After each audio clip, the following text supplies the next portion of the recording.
దేవుని వాగ్దానం. ఈ ఉదయకాల సమయంలో ఈ దినం వాగ్దానం చక్కటి కార్యక్రమానికి ప్రేమతో ఆహ్వానిస్తూ, బాగున్నారా? పొద్దున్న లేస్తున్నారా? ప్రార్థన చేసుకుంటున్నారా? దేవుని వెతుకుతున్నారా? మంచి ఆత్మీయ జీవితం కలిగి క్రీస్తుకు లోబడి మీరు ముందుకు సాగాలి. రోజు మీకు మార్నింగ్ ఈవినింగ్ లైవ్ ఇస్తున్నాం. మరి ఎంత అద్భుతమైనటువంటి చక్కటి సమయాన్ని దేవుడు మనకి ఇచ్చాడండి. ఈ దినం వాగ్దానం అంటే నేనేదో ట్రెడిషనల్గా మీకు చెప్పట్లా. ప్రభువు శక్తిమంతుడు, దేవుడు మనతో మాట్లాడుతాడు.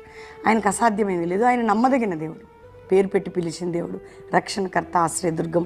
యేసుని సొంత అంగీకరించి ముందుకు సాగితే క్రీస్తు జీవం మీలో ఉంటుంది, పరలోక నిత్య జీవం ఉంటుంది. ఈరోజు ఒక మాట నేను చదువుతున్నాను. ఇర్మియా గ్రంథం 33:6 నేను దానికి ఆరోగ్యమును, స్వస్థతను మరలా రప్పించున్నాను, వారిని స్వస్థపరచున్నాను, వారికి సత్య సమాధానములు సమృద్ధిగా బయలుపరచెదను. స్వస్థతను, ఆరోగ్యము, సమాధానమును ఇస్తాను. సమృద్ధి అంటే సమృద్ధి అనే దాంట్లో అది చాలా మీ అందరికీ తెలుసు.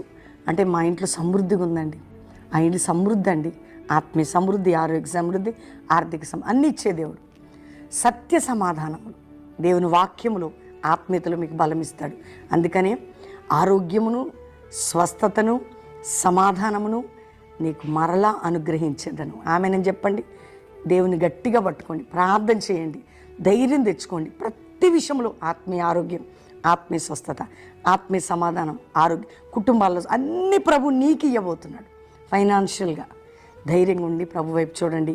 ప్రతి ఒక్కరు దేవునికి థ్యాంక్స్ చెప్పి ప్రార్థన చేసుకోండి. ప్రార్థన చేసుకుందామా? తండ్రి, ప్రతి బిడ్డను రక్షించి కాపాడి స్వస్థపరచు. యేసు పొందిన గాయములే మా స్వస్థత కారణం. స్వస్థత, రక్షణ, మారు మనసు, పాపక్షమాపణ, నిత్య జీవం, పరలోకం వారికి ఇవ్వండి. ఈ లోకంలో ఏ సమస్యను విడిపించి ఆత్మీయ ఆరోగ్య దీవెనలు ఇచ్చి కుటుంబ పోషణ అన్నింటిలో మీరు ఉండండి. చీకటి కార్యముల నుంచి విడిపించి, మానసిక ఒత్తిడి నుంచి విడిపించి నీ సన్నిధి తోడుగుంచండి. ముఖ్యంగా ప్రభా, మ్యారేజ్ డే, బర్త్డే బిడ్డలను బ్లెస్ చేస్తూ కోర్టు కేసు నుంచి విడిపించి, కోర్టు సమస్య, ఆర్థిక సమస్య, ఆరోగ్య సమస్య, గర్భఫల సమస్య, పిల్లల సమస్య, ఏ దేశంలో ఏ సమస్యను విడిపించండి. ఒక జాషువా జనరేషన్, అపోస్తుల మినిస్ట్రీ, సంఘ క్షేమాభివృద్ధిలోకి రావాలి, గొప్ప కార్యాలు జరగాలి.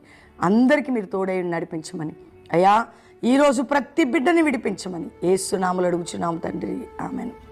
వాగ్దానం లైక్ చేసి షేర్ చేయండి. పొద్దున సాయంత్రం లైవ్ చూడండి. 19వ తారీఖు సికింద్రాబాద్, హైదరాబాద్ యాప్రాల్లో జై Jawahar Nagar colony football grounds.